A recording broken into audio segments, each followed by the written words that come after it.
Provérbios 17, 6. Os filhos dos filhos são uma coroa para os idosos, e os pais são o orgulho de seus filhos. Veja bem, aqui nesse texto, nos é colocado dois princípios.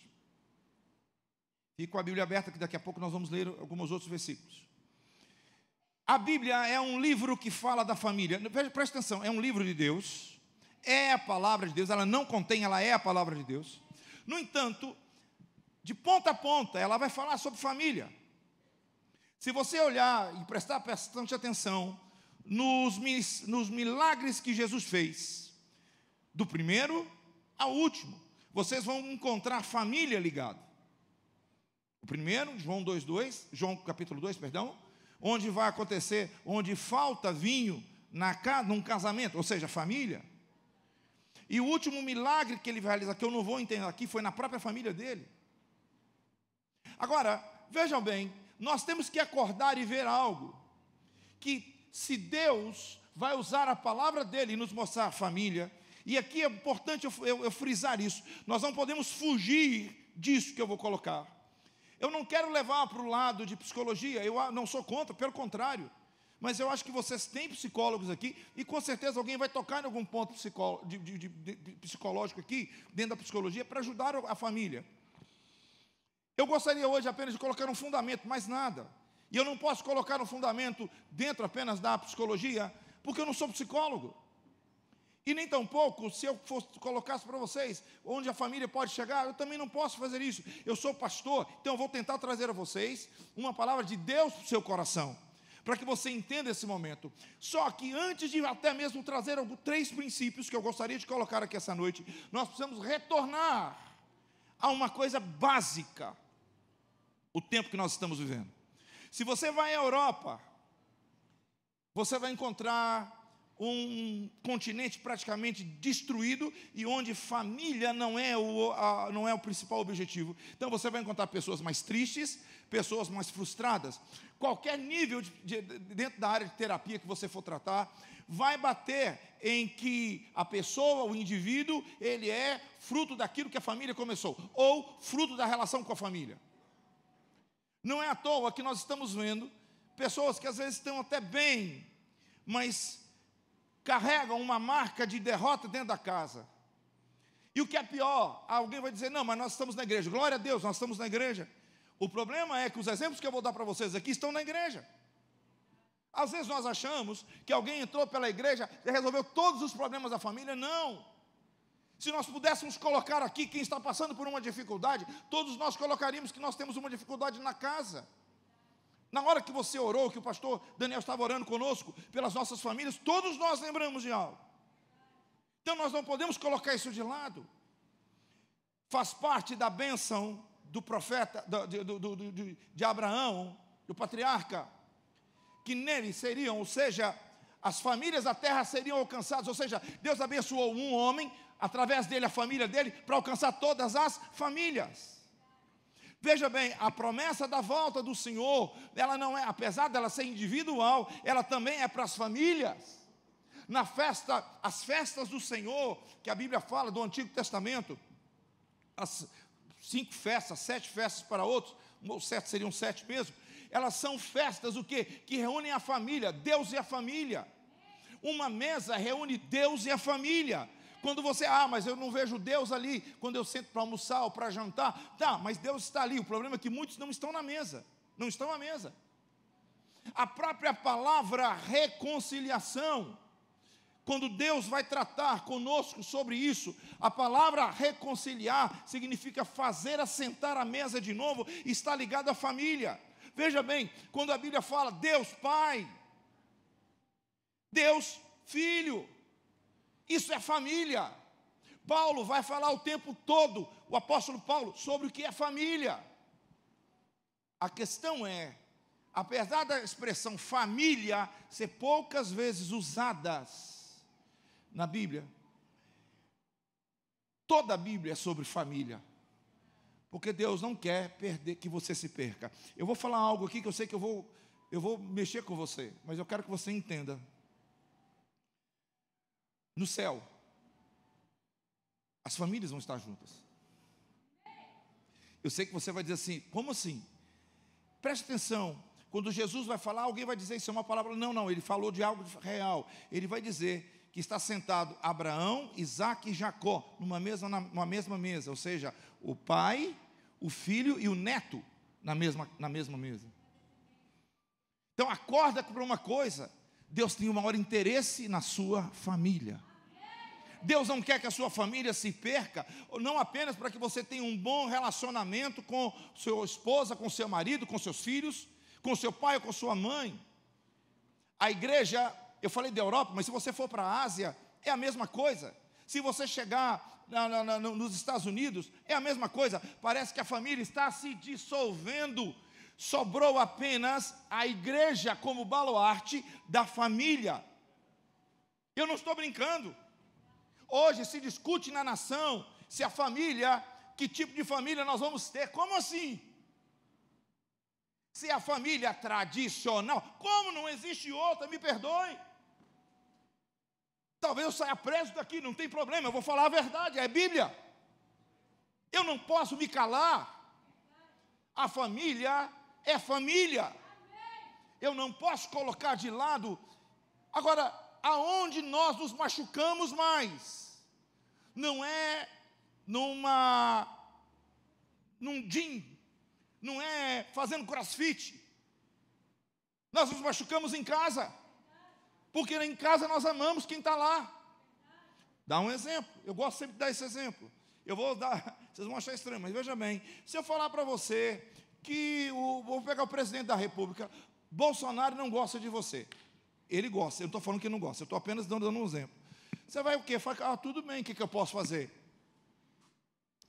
Bom, vamos você entender melhor. Se eu falar para você, levando para um lado, mas se eu falar para você que o Roberto Carlos, que nem vai fazer show esse ano, não gosta de você, você vai falar, tá bem, eu não gosto dele. Ficou tudo por isso, mas se eu falar, seu pai não queria que você nascesse, a coisa muda. Se eu falar para você, sua mãe não queria que você nascesse, a coisa muda. A primeira palavra onde Deus se coloca como um homem é honra. Eu não vou falar, não é meu papel falar isso aqui, mas eu quero apenas dizer que você entenda a palavra honra. Honra, interessante, quando Paulo fala em Efésios, para os homens amarem as mulheres. Na época era um estouro quando essa carta de Efésios chegou para a igreja de Éfeso. Por quê? O homem não precisava amar a esposa. Às vezes os casamentos eles eram feitos, a criança estava no ventre da mãe ainda, por interesse. Mas Paulo vai dizer, olha, não é assim. Entre vocês não seja assim. Então, maridos, amai, por quê? Mas o segundo ele não fala para a mulher amar o marido. Fala, maridos, mulheres, honrai a vossos maridos. Por quê? Porque a mulher entende a linguagem de amor.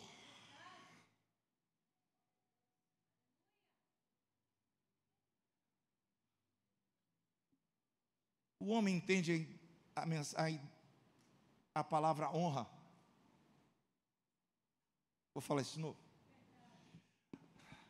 Há uma diferença quando você, apesar de que, e aqui as coisas vão se colocar iguais, ou seja, amor e honra fazem parte da mesma moeda. Porque homem entende amor como honra. Mulher que vive falando mal do marido não está honrando seu esposo. Segundo, a esposa que não sabe valorizar, porque honra está ligado a dar valor, a dar credibilidade. E às vezes nós achamos, esse é o papel da mulher. Se a mulher fala, por isso que você vai encontrar isso. Quando um homem entra com uma mulher no carro, melhorou muito, mas ainda está desse jeito. Ele entra com a mulher no carro, ele está dirigindo, se ele fala, vou virar à esquerda, fala, não, você está errado, vira para a direita, você vê que ele fica diferente um pouquinho. As irmãs não sabem o que eu estou falando. Por que não gosta? Por um motivo. Ele teve a palavra dele quebrada. Da mesma maneira, amor é cuidado. A mulher entende o que é isso. Agora eu quero falar uma coisa aos pais, para os filhos, principalmente dos filhos aqui agora. Hoje nós corremos muito para um lado, e eu sei que o que eu vou falar aqui vai criar problema, mas eu amo vocês. Você entendeu isso? Eu amo você. Vou falar de novo, eu amo você. Então, veja bem, essa história que todos os problemas que nós temos é o nosso pai. Quando você era pequeno, porque meu pai não era presente. Eu quero falar uma diferença. Se o pai não estava presente, porque ele era, ou se a minha mãe não cuidava de mim. Espera lá. Se o pai não estava presente, porque ele estava trabalhando. Eu vou falar de novo. Se o pai não estava presente, porque ele estava trabalhando, para de cobrar a presença dele, ele estava cuidando de você. Muitos de nós não sabemos dar valor a isso. E a Bíblia fala, honra teu pai e a tua mãe, independente do que ele fez com você. A Bíblia não fala para nós amarmos pai e mãe. Ele fala para honrar pai e mãe. Deu para você entender? Vem a ver com respeito, com credibilidade, com valor. E cada dia que nós passamos, a luta está maior para que isso não, a desvalorização da casa, do pai, da mãe, fique dentro da igreja, não saia de dentro da igreja. Ou quando eu digo não saia, eu digo apenas que a igreja não veja isso como uma mensagem estranha. Da onde o Senhor quer chegar com isso? Porque a Bíblia está promovendo, a Bíblia vai promover a unidade, e a palavra está bem clara aqui. Quando Jesus viesse, e ele já veio, ele converteria o coração dos pais aos filhos e dos filhos aos pais. Sabe por quê? Que a igreja de vocês é uma igreja de família. Uma igreja família. O pai do pastor Daniel é um pastor. Ele aprendeu com o pai dele. Vocês viram o carinho dele com a filha dele, que já está ministrando. Veja bem, é de pai para filho. Então nós temos que entender algo. Família é isso. Ao invés da cobrança, nós temos que colocar amor e honra. Quando isso sai fora, o princípio da família se perde. Eu quero mostrar a vocês 3 coisas bem rápidas. Porque às vezes nós paramos e com isso, nós estamos vivendo um tempo em que ou feminismo, desculpe o que eu estou dizendo, mas vai aí, não é nem para pedir desculpa, mas esse é o meu pensamento. Veja bem, está quebrando, não é o feminismo que você acha que é o feminismo que tem sido colocado, está separando mães de filhas, pais de filhas, filhos de pais. E hoje nós temos um movimento parecido, ligado a homens, não pode nem falar, porque legalmente é proibido, mas colocado com homens que da mesma maneira não querem se envolver, e nós não precisamos, da mesma maneira que o feminismo nós não precisamos de homem, esse movimento nós não precisamos de mulheres. Daqui a pouco não tem família, daqui a pouco não tem casamento, daqui a pouco não tem ninguém se importando com isso. Só que a igreja do Senhor Jesus Cristo, sua família é importante para Deus. Segundo, Deus precisa da sua família para mostrar a glória de Deus ao mundo.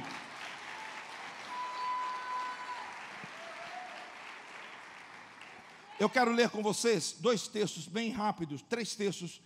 O primeiro mostra a questão de como nós podemos abençoar a nossa casa.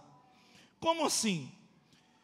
Mas eu sou um homem de Deus, eu não preciso aprender nada sobre família. Eu recebi uma oração, resolveu. Não, família precisa de uma cultura.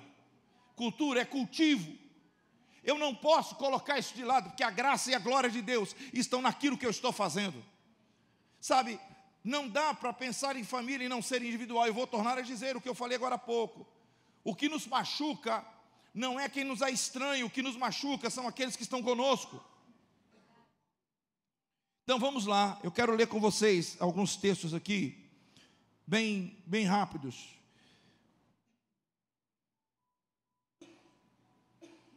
O primeiro texto está no livro de Levítico, capítulo de número 10. E eu quero direcionar um pouco da minha palavra, na verdade o cerne dessa mensagem, a quem? As famílias, mas a pais e filhos. Porque sempre nós temos oportunidade de fazer retiro com casais, mas poucas vezes nós temos uma oportunidade como essa, de reunir filhos e pais juntos. E aqui É importante, é primaz que a igreja acorde para isso, que o nosso tempo urge, o nosso tempo pede que a família cristã esteja mais junta. Como Paulo disse, nós não podemos pensar como os lá de fora, nós temos que pensar como aqueles que são de Cristo. Levítico 10, capítulo 10, a partir do versículo 1. Preste atenção.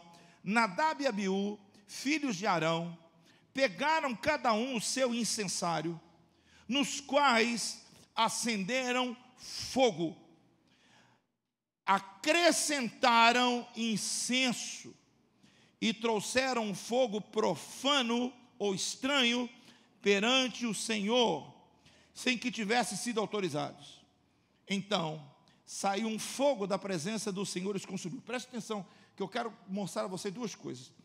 No deserto, aconteceram algumas vezes sair fogo da presença de Deus. Não é, vou tornar a dizer, não é alguém acendendo fogo. Fogo de Deus. Há um porquê disso aqui. Para você entender, havia um tabernáculo que Deus colocou no deserto. Do lado de fora havia um altar, era o primeiro altar. Todo o tabernáculo ele representa Jesus, mas esse altar, ele representava, era a oferta do sacrifício. Agora, preste atenção no que eu vou falar. A primeira vez quem acendeu esse altar não foi nenhum homem. A Bíblia vai dizer que saiu um fogo da presença do Senhor e acendeu. Daí a expressão lá de Levítico, que o fogo terá que arder continuamente, porque foi Deus que acendeu. Quando Deus acende alguma coisa, e eu estou falando de um Deus que é real, veio fogo do céu. Talvez você não vai entender, mas eu vou colocar agora, aqueles que são da igreja vão entender o que eu vou falar. Quando Elias vai fazer o desafio aos falsos profetas de Baal, ele vai dizer, o Deus que responder com o quê? Com fogo. Porque se Deus acendeu o primeiro altar, ele tem que acender o altar agora de novo. Não aceite fogo estranho na sua vida, ou Deus acende. Só que esses homens estavam lá quando Deus acendeu a primeira vez. Eles eram filhos de um sacerdote. Não é porque você está na igreja, não é que Deus, que a sua família não precisa de você como líder. Não precisa de você para fortalecer e ensinar, cuidar. Não adianta deixar em mão de professor. Não adianta deixar na mão de psicólogo, é você. Isso podem ser apenas socorros, não é a resposta. A resposta da saúde da sua família está em você. Eu vou falar de novo, a resposta da saúde da sua família está em você. Não adianta pegar, eu vou levar para a igreja e vou jogar no colo do pastor Daniel. Não é, ele é pastor, ele não é o pai da família. E muitas vezes nós não queremos essa responsabilidade. Só que Deus nos abençoa em Cristo Jesus para que a nossa família seja um lugar de bênção.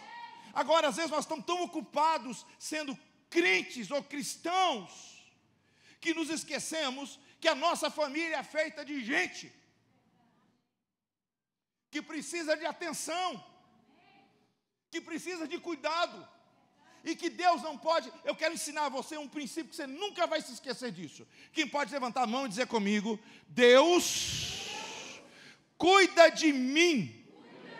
De novo, Deus sempre vai cuidar de mim. Agora põe a mão no coração. E eu sempre vou ter que cuidar das coisas que Ele me deu. Não peça para Deus cuidar, fazer a obra que Ele pediu para você fazer.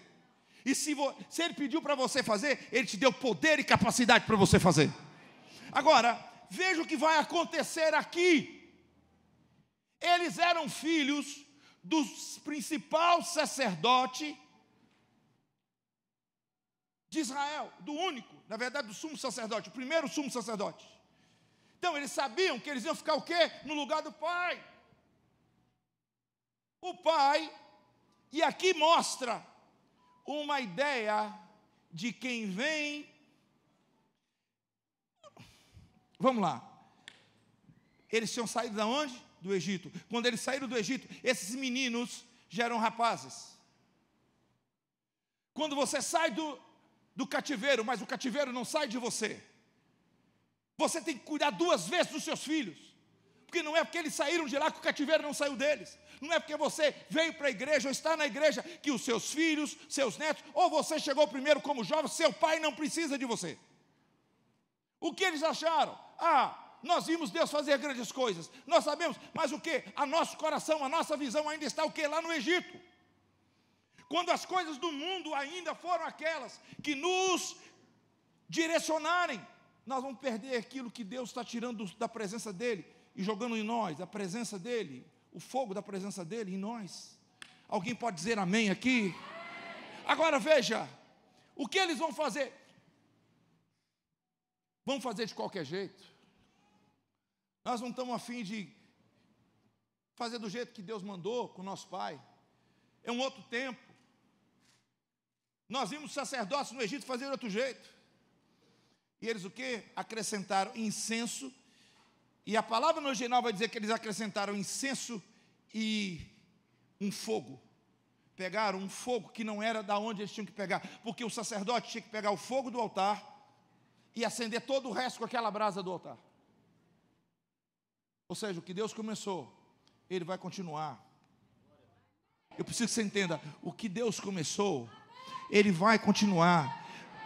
Deus começou, Deus precisa de uma pessoa salva na casa para Ele começar a mudança toda. Você pode estar triste, meu filho estava na presença, mas saiu. Deixa eu te falar uma coisa, seu filho vai rodar e vai cair, sabe por quê? A promessa foi feita para você, e Ele cumpre a promessa, você pode ter certeza disso.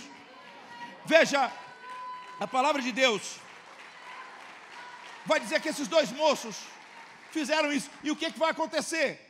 Deus não vai mandar agora fogo de novo sobre o altar. Eu vou falar de novo, Deus não mandou fogo de novo sobre o altar. Deus já tinha feito a coisa certa. Quem estava errado eram os filhos do líder. Não é porque você está na igreja ou eu estou na igreja. Veja, olha para Jesus como filho do Altíssimo.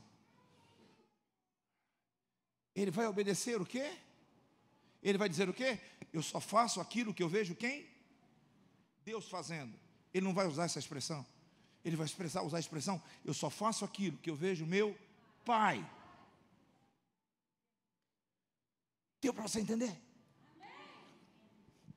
Até então todo mundo tratava Deus de Deus, Hashem, e aí vai. Jesus disse, meu Pai, seu Pai, meu Pai, vosso Pai, meu Pai, vosso Pai. Sabe, nós temos dificuldade de lidar com isso. A questão é que aquele que você chama de Deus também é o seu provedor, é o seu Pai, é o seu Pai. Cada um de nós nasceu dele. Eu me lembro que ano passado eu falei alguma coisa sobre isso aqui. Nós saímos dele. Então, quando você fala do céu, você não está falando apenas de ruas de ouro. Inclusive, ruas de ouro é uma referência a nós. É uma espécie de puxadinho que Deus vai fazer para nós por um tempo. Agora, a coisa mais importante do céu é Jesus, o Filho que está lá, e o Pai que está lá. Apocalipse 5, ao que está assentado no trono e ao Cordeiro, seja a honra, a glória e o louvor, o poder, obrigado, e o louvor para sempre. Você vai encontrar um filho e um pai no céu, numa pessoa só. Jesus, em momento nenhum, o Senhor Jesus vai dizer, as obras que eu faço por mim. Ele vai dizer algo que nós nos esquecemos, eu fui enviado, eu não vim simplesmente de moto, não é moto de motocicleta não, de motivo próprio, eu vim porque Ele me enviou. Deus trabalha com isso. Agora, Ele não foi obrigado a vir, Ele se ofereceu. Filhos, aprendam com Jesus a ser filhos, porque o seu Pai é que vai honrar você, o seu Pai que está nos céus. O que vai acontecer aqui? os dois vão fazer o quê? Vão levar fogo estranho. Não estão honrando a Deus e não estão honrando o pai. Até então, parece que a história para aí, mas não para aí não. Eu quero apenas ler uma frase para vocês. Como eu vou tornar a dizer, a Bíblia é um livro de ponta a ponta que fala sobre família.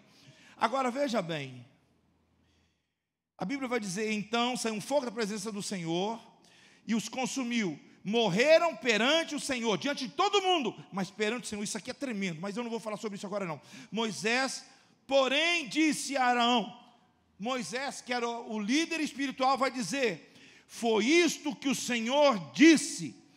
Na mesma hora, Deus manda uma mensagem, aos que se aproximam,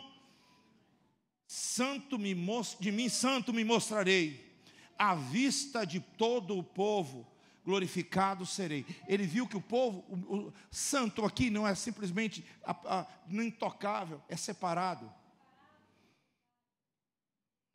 Preste atenção agora no que o pai fez. Versículo 3 vai dizer assim, Arão, porém, ficou calado, ficou em silêncio. Essa foi a atitude que ele teve o tempo todo. Não há referência que ele tenha ensinado para os filhos. E se você prestar atenção, Deus vai dizer, fala para os filhos fazerem como eu estou falando com seus pais. Mas ele ficou calado. Pais que ficam calados, pais que não participam, e eu não estou falando de presença agora, eu estou falando que dá um celular para o filho e diz, se vira com isso. Ninguém consegue ter relação com isso, gente. Nós hoje estamos escravos disso, mas isso não tem sangue, não tem carne, não tem espírito, isso não tem. Nossos filhos continuam precisando de nós. O nosso silêncio pode ser a causa de destruição de homens que poderiam ser de Deus e mulheres que foram chamados para alguma coisa. Ficar calado, ficar em silêncio, nós temos que rever isso, sabe? Ao invés de acusar, sabe?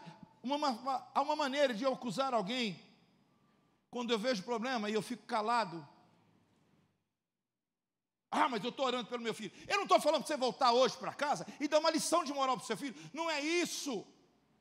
Esse quieto, esse silêncio, ele ficou quieto. A verdade, se você for ver, há uma outra referência aqui, que ele vai estar quieto o tempo todo. Às vezes a gente acha, pastor Daniel, que porque eu posso dar uma escola boa para o meu filho, porque eu posso dar uma escola boa para a minha filha, seja o pai ou a mãe, nós já fizemos muito, com certeza é. Alguns de nós dá o que não tem para os filhos. Nem sempre, às vezes, é por causa de o que quer dar, às vezes no fundo, lá no fundo, lá no fundo, lá no fundo, é porque a gente lembra que a gente não teve que dar. A questão que é coisa mais importante que um filho pode receber de um pai, de uma mãe, é a palavra, é a presença. Quando eu falo presença, eu não falo a presença está presente, mas a conversa. A mãe de John e Charles Wesley, dois avivalistas que mudaram a Inglaterra, era uma mulher que não sabia ler nem escrever. Ela tinha, eles eram 16 filhos. Todo dia, ela fazia todo o trabalho. Depois, tirava um tempo para colocar cada filho no colo e falar com eles sobre o amor de Deus. 2 deles mudaram o país que ela morava. Uma mulher que não sabia ler e escrever, mas amava Jesus. Hoje, você pode fazer a mesma coisa. Não acha que você vai dar um jogo, um PS5, 6, 7, parece que a Sony registrou, e até o PS10, eu não sei. Você vai dar um computador que ganha de todo mundo. Não é isso. Conversa. Se você não conversar, a escola vai conversar. O traficante vai conversar. Ah, eu já sei disso. Tá, mas você está conversado? Porque esse homem perdeu 2 filhos porque ficou em silêncio. Acorda. Os nossos filhos precisam que você chegue lá e abrace eles, que você, não é errado você dizer para o seu filho, eu te amo. Ah, eu não aprendi com meu pai? Ah, então você não vai ensinar para ele, não vai ensinar para o filho dele? Perpetuar um erro não merece louvor nenhum. Meu pai, ele morreu com 42 anos de idade. Foi atropelado e morreu. Ele chamava de preto. Ele era italiano, os olhos azuis.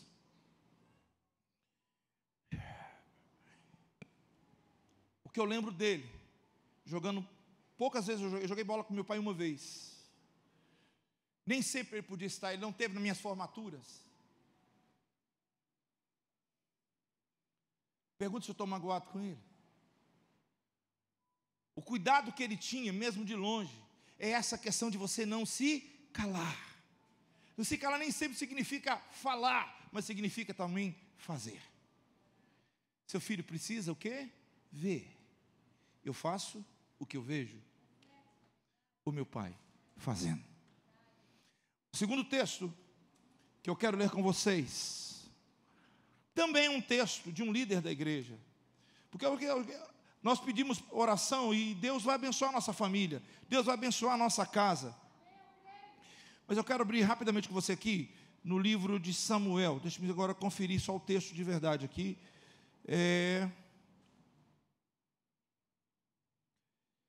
Samuel capítulo 12, eu não vou ler todo, eu estou lendo na versão corrigida agora. 1 Samuel capítulo 2, verso 12, do 12 ao 36, apenas marca, 1 Samuel do 12 ao 36. Preste atenção nisso, está falando também de um sacerdote e um profeta. Eram, porém, os filhos de Eli, Eli era o sacerdote, filhos de Belial, meu pai. Belial um demônio, filhos do diabo, e não conhecia a Deus. Mas ele era um sacerdote, eles estavam no lugar de adoração, no lugar do templo, todo dia, e o pai de novo não vai ver. Mas agora, não é apenas ficar em silêncio. Às vezes, pior do que ficar em silêncio vai ser isso aqui. Eu vou ler rapidamente. Porquanto o costume dos sacerdotes era que o povo oferecendo algum sacrifício, via um moço sacerdote, e preste atenção, aqui está no versículo 13, estando-se cozendo a carne, com um garfo de 3 dentes na mão, está falando do altar, e dava com ele na caldeira, ou no caldeirão, e tudo que o garfo tirava, o sacerdote tomava para si. Assim todos faziam a todo Israel, e ali em Siló. E depois que tomava para si a sua alma, e eu vamos um pouquinho mais. Agora, a 1 Samuel capítulo... Eu vou parar aqui, porque se eu for para outro aqui, eu não vou conseguir falar o último, eu tenho que terminar. Versículo 17. Era, pois, grande o pecado desses jovens perante o Senhor, porque esses homens desprezavam o que? A oferta, aquilo que era santo para Deus. De novo, gente criada na igreja, gente que teve um nome que o pai orava, gente que foi separado, que foi ungido, sabe? Às vezes nós achamos que está na igreja, está tudo certo. Não é assim. Eu vou falar isso de novo, é metade do caminho, ou 80%. O problema é que 80% não é o 100%. Eu não estou falando de perfeição, eu estou falando de cuidado. Se você prestar atenção, eu não estou cobrando ninguém, eu estou falando de cuidado, de atenção à família.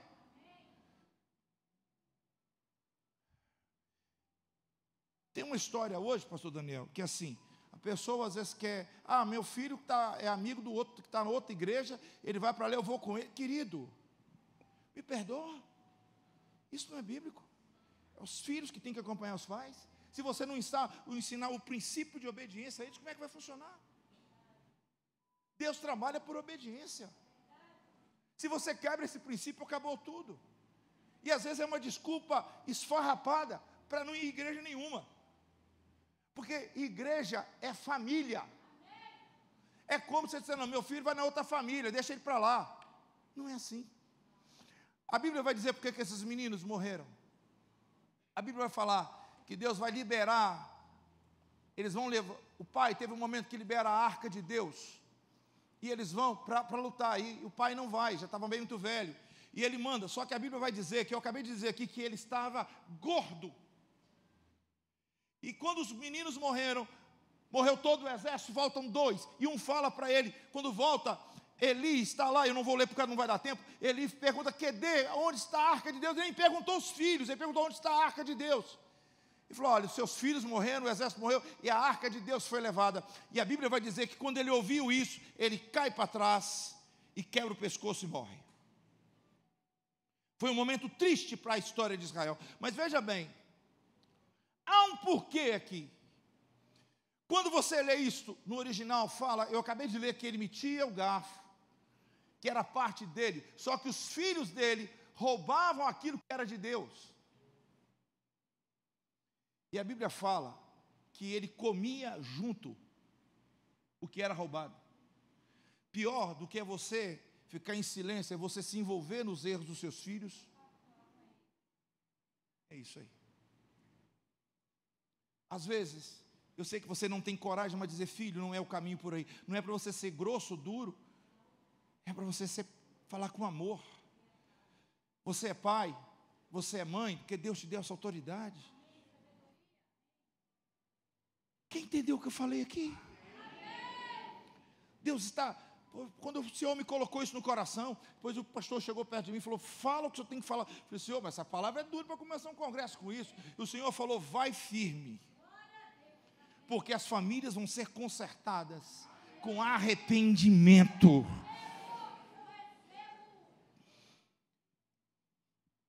Por último, às vezes, a gordura dele vinha de compactuar, ele via os filhos fazendo errado, sabia que estavam errado, e acabava compactuando com eles. Ah, para não perder meu filho, não, está certo, para não perder seu filho, faça tudo, mas primeiro ensine o correto para ele, ensina aquilo que precisa ser feito para ele, para ela. Isso é família. Se nós não tivermos liberdade um com o outro, não é com estupidez, não é com ignorância, mas se nós não tivermos liberdade um com o outro, ou pelo silêncio, ou por participar de erros que não eram para participarmos. Uma vez vai lá, 2 vezes vai lá, daqui a pouco a gente está concordando com aquilo. E aqui vai uma palavra, pastor, mas meu filho está na droga, como é que eu faço? Minha filha está na prostituição, meu pai está no adultério, como é que eu faço? Tá, já conversou com ele, não adiantou, já falou que o senhor não conversou? Vai lá e ora. Aí é hora de Deus entrar. Mas primeiro, você precisa ter essa palavra. Por último, eu vou mostrar algo a vocês aqui. Estou mostrando apenas a Bíblia, mais nada. Eu vou ter que correr aqui por causa... talvez seja o texto mais comprido, mas eu espero... Eu estou com muita dificuldade para falar, mas eu espero que vocês estejam entendendo. Vocês estão entendendo? Estão entendendo ou não? Porque eu vou orar para vocês daqui a pouco. Vamos lá então. E aqui vai. Abra comigo sua Bíblia agora. Volte comigo a sua Bíblia ao livro de Gênesis.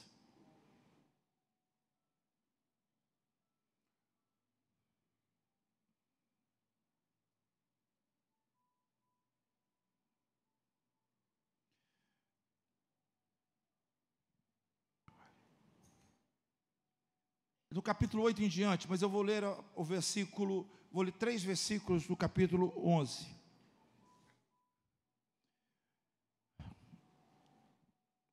Eu quero apenas, fique aberto aí que eu já vou falar com você. Fala aqui da história de Noé.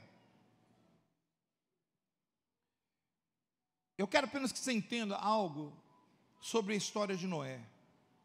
É uma história que fala de família.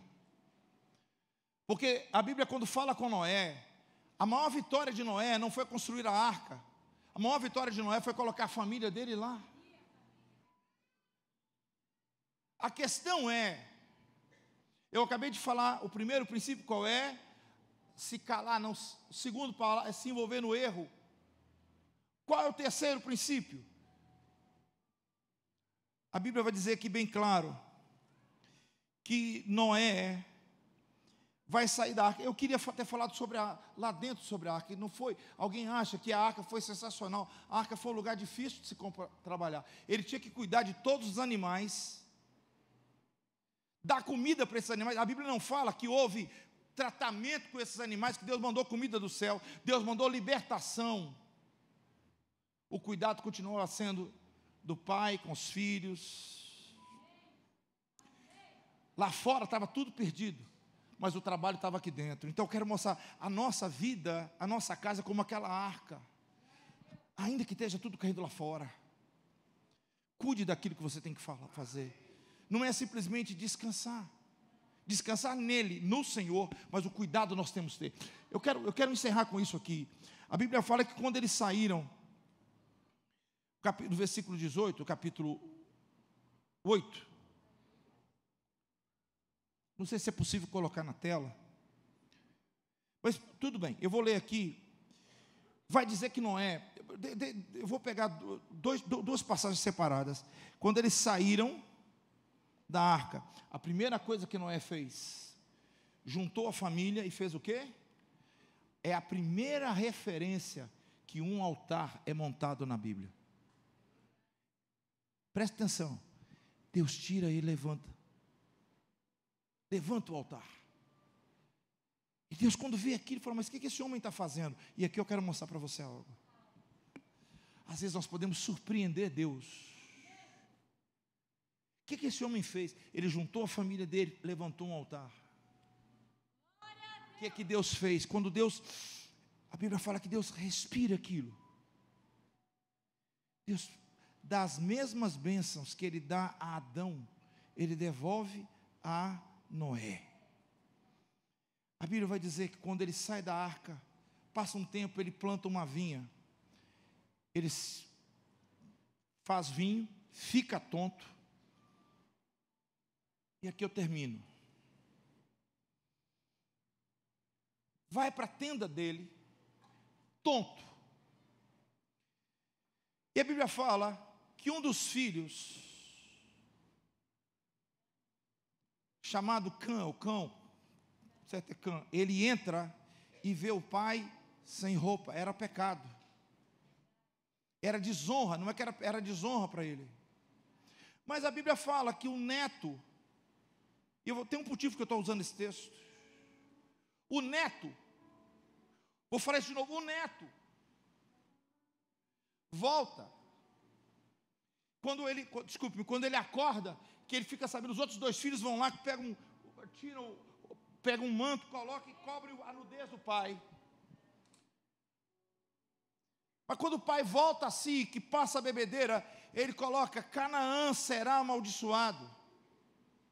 Canaã era filho de Cão, era neto dele. Por que o filho fez uma coisa, o pai fez uma coisa e o filho foi colocado? E aqui eu quero mostrar a você, isso não é um conceito meu, isso é um conceito bíblico. E os eruditos da Bíblia dizem a mesma coisa.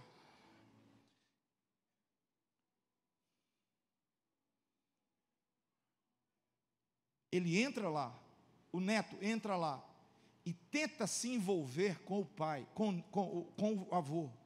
Tenta tocar na nudez do avô.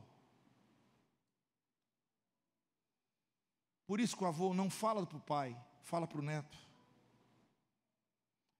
A questão é, se você não ensinar seus filhos certos, as outras gerações vão se perder.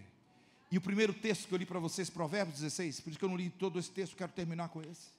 Fala dos filhos para os pais, e fala para os pais, fala dos pais para os netos, e dos filhos para os pais. Isso é família. Quando você ensina um filho errado, ele vai ensinar errado para outra geração. E Deus não quer apenas que o seu filho, que a sua família seja uma bênção. Está falando isso para vocês, um avô de 8 netos, que são todos abençoados. Minhas netas mais novas já estão servindo ao Senhor, dançando. Então eu estou dizendo para você, assim como começou a família, isso é uma família, sua família não acaba com você. É isso que eu queria dizer, sua família não vai morrer em você. Sua família vai cheirar de geração em geração.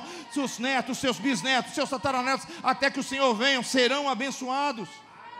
Agora, para isso acontecer, não se cale, não se envolva. E que não seja estranho para você ensinar para aqueles que estão mais perto como fazer o correto. Você não é responsável pelos atos dos seus filhos, mas se ensiná-los, você cabe. Fique em pé no seu lugar.